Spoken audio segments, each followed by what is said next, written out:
এমন এক আলো যা মানুষকে অজ্ঞানতার অন্ধকার থেকে মুক্তি দেয়।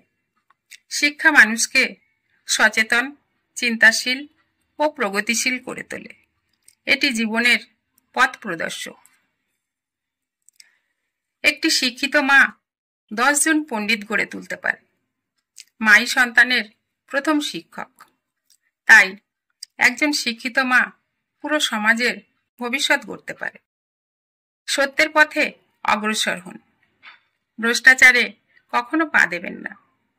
সত্যের সঙ্গে একবার পা মিলিয়ে বহুদূর এগিয়ে আসা যায়, কিন্তু অসৎ পথ কখনো স্থায়ী হয় না, সে শীঘ্রই ধসে পড়ে। নির্ভীক হয়ে কথা বলাও এক ধরনের সুঅভ্যাস। অন্যায় নির্যাতনের ক্ষেত্রে চুপিসারে থাকলে পরিবর্তন আসে না।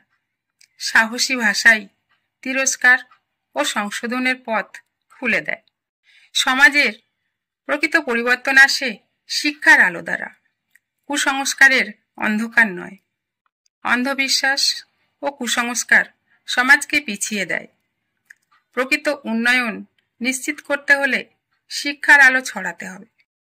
যে ব্যক্তি নিজের বুদ্ধিকে ত্যাগ করে তার উন্নতি কখনোই সম্ভব নয়।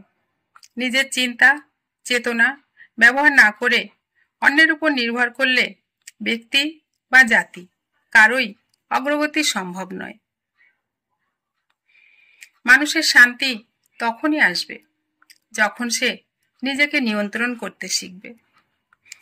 অভ্যন্তরীণ শান্তি আসে আত্মসংযম ও নিজস্ব আবেগ বুদ্ধির নিয়ন্ত্রণের মাধ্যমে, বাহ্যিক পরিস্থিতি নয়।